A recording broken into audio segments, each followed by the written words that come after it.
we are going to deal with the chapter 2 of history, socialism in Europe and the Russian Revolution. Now, in the earlier class, we have dealt with the different thing like introduction of Russian Revolution, what was the situation, what was the condition, society of France, and the three groups which were active in Europe that were liberal, radical, and conservative, and how they worked, and the industrial change in and social change in the European society. Now today we are going to deal with furthermore in this chapter that is about Russian Revolution.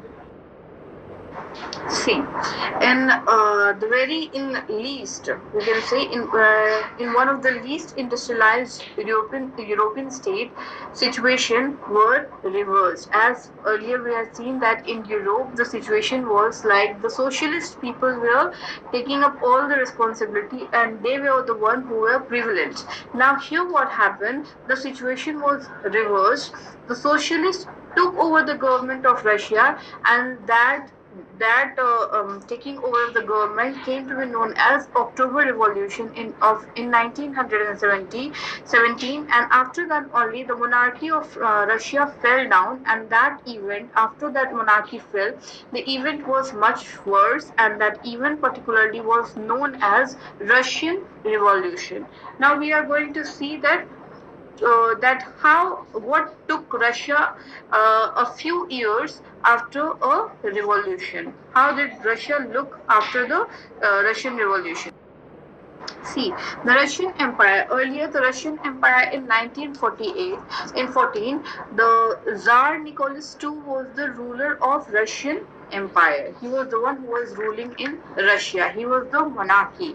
And now, current day, if we talk about the land, if we talk about the area in which the Russia was extended, the current day of Finland, Latvia, Lithuania, again Estonia, parts of Poland, Ukraine, and Belarus. These were the countries, these are in nowadays countries which were included in the territories of Russia. These were the territories around Moscow and which formed the Roman Empire, that was Russian Empire. Now, again after that, it was stretched to the Pacific and today, which is today's Central Asian state with Georgia, Armenia, and Azerbaijan. Okay, so the Russian Empire, the area of Russian Empire was so much extended to different area, and the people who were living in these Russian empire, the people who were living in Russia were particularly majority of the people followed Orthodox Christianity, but empire had also some other people who followed different religion, that was Catholic, Protestant, Muslim, Buddhist. There were also people in these categories, but very few people. Now talking about Orthodox Christianity, what is Orthodox Christianity? It is a form of government which is maintained by the Eastern Orthodox Church. Here Orthodox means correct in teaching. According to them, whatever they were teaching, it was correct.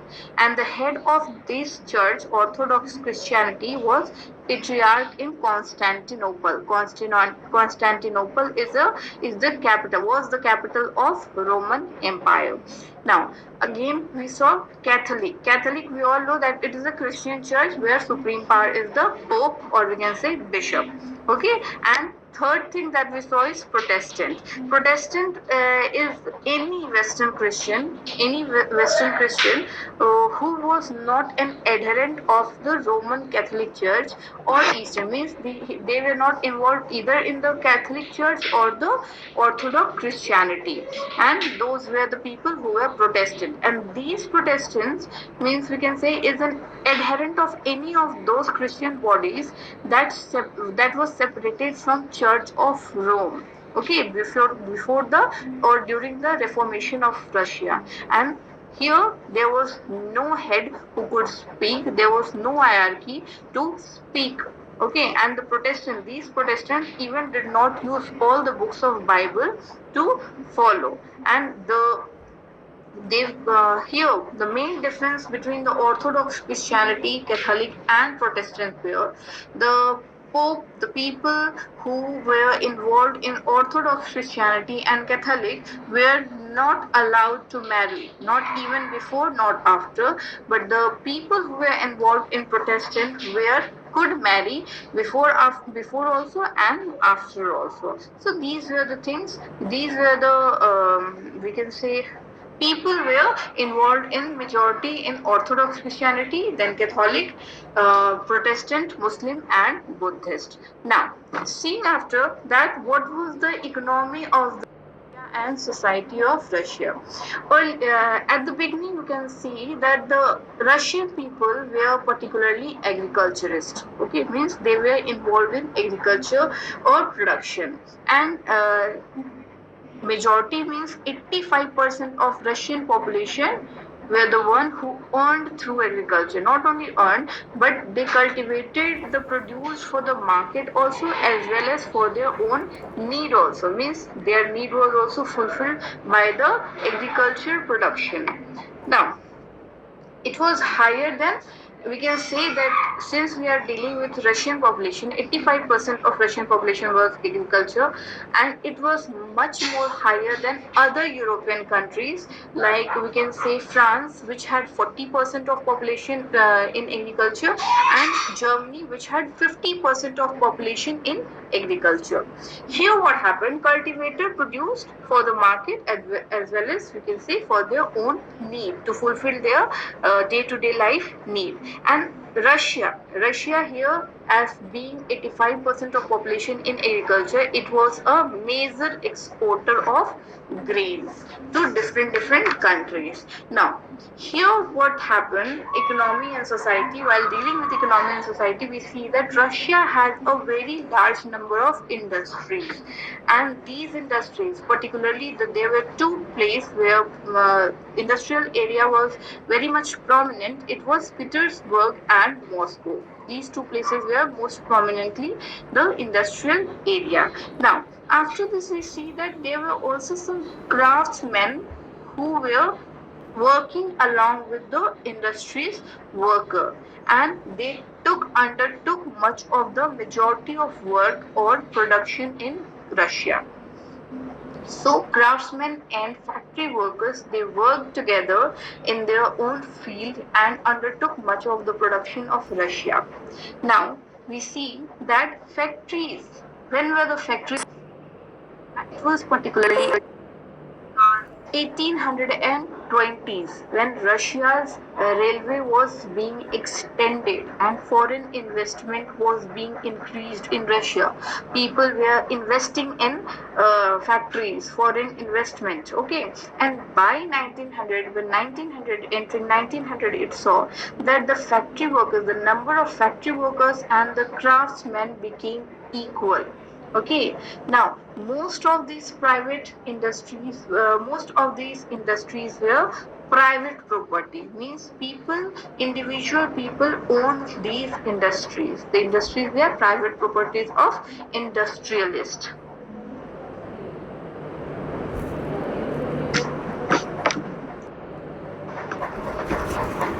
Now, we see that government, now being the private property, there were government who used to supervise the large factories. Okay, they were the one who were supervising the large factories. Why? To ensure minimum wages were given to the people and limited hour of work was being provided to the people so they could work for minimum and so they could work for limited hour and get minimum wages. But also there were factory inspectors to look that the rules, whatever rules were formed for the working of industries, it was not broken. But there were still the rule breakers who could not stop even after there were factory inspector to inspect the factories. Now, we see that how there were certain differences. There were like small workshop, okay, in craft unit and workshop. The working hours also differed. Working hour differed, like the working day was sometimes we can say Working hour was sometimes 15 hours, okay, for the people who worked in workshops. Whereas the working hour of people who worked in factories was minimum to maximum, that was 10 to 12 hours. And also factory workers were getting accommodation from room to dormitories. Okay, now workers, since we are talking about workers working in the workshop, craft shops and factories, there were differences. The workers were divided in social groups according to their skill. They were divided, and division, it could also be seen, division could also be seen as some workers had link with the villages from where they came, and others also other workers settled permanently in the cities where they were working. So next thing that happened, that the workers were also divided by their skill. Okay, now talking about skill, there were workers like metal workers who considered themselves as the superior, okay, among others, because the work they were doing, it needed more skill. They considered themselves as aristocrat, we can say. Aristocrat means higher class people. Okay, in certain societies, means a particular society, the higher class people are known as aristocrat. So these metal workers started to consider themselves as aristocrat, as they were the more skilled workers as compared to others. And women, talking about women who were working in the factories, there were 31% of women who made the factory labor force in 1914. But being 31% and being together working with male together working with the men, the women were paid much more less than the men. So, although they were working for equal hours, they were doing the same work, but still women were paid less in the Russia. Not only in Russia, there were many countries where women were working and they were getting paid less by men. So what to do after this, we saw that there were also certain associations which were formed in Russia to help the people unemployed who were unemployed or financial hardship, who were going through financial hardship. But these associations that were formed to help these people were very few in Russia, were seen very few in Russia. But one thing that we saw, that although the society, the workers were divided, they were united in a form, because whenever strike was to take place in Russia, they united themselves. Okay, they united themselves when they disagreed with employers about dismissal or work condition in factories. So what happened? Frequent strikes started to take place in two factories, particular factories, that was textile and metal industry. Okay, textile factory, it was particularly in 1896 to 97, or metal industry in 1902. Okay, so these things started to be seen in Russia while the Russian Revolution was started. Now we saw that there were also nobility, crown, Orthodox Church that owned large property in Russia for agriculture, and the peasants, mere peasants, worked on those areas. Okay, these peasants were also divided, and they were very much deeply religious. They were very much religious people. They were deeply religious people. Now, although they had to work under the nobility did not gain any respect from these peasants. Okay, except few, they had no respect for nobility. The peasants had no respect for nobility. The nobility only got their power because they were serving the Tsar of Russia. The monarch of Russia is known as Tsar. Tsar of Russia were, through their service, they were getting power and they were holding the lands. But during the French Revolution, as compared, if we compare the French Revolution and Russian Revolution, there are major differences. There are some differences in both, because in French Revolution, in a part of France that was Brittany, the peasants respected the nobles and even fought for them, because the nobles stood with these peasants in different situations.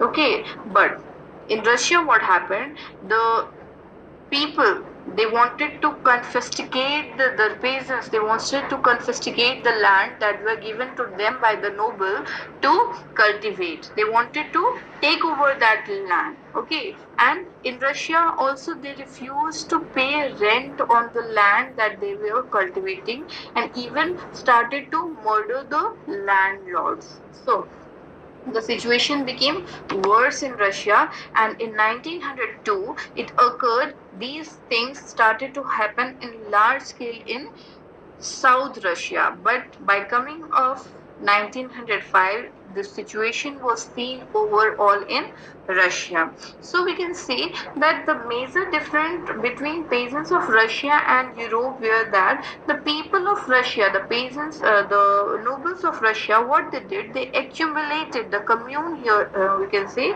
they accumulated the land, they collected the land and divided it according to the need of individual families in Russia. Okay, means there were different situation in, we can say, in France and Russia, and these were the certain things that were leading to Russian Revolution. So I hope till here you are clear. If any doubt, you can ask me. You can message me on Google Classroom or my number. I'll try to solve your problem. I will try to answer your question.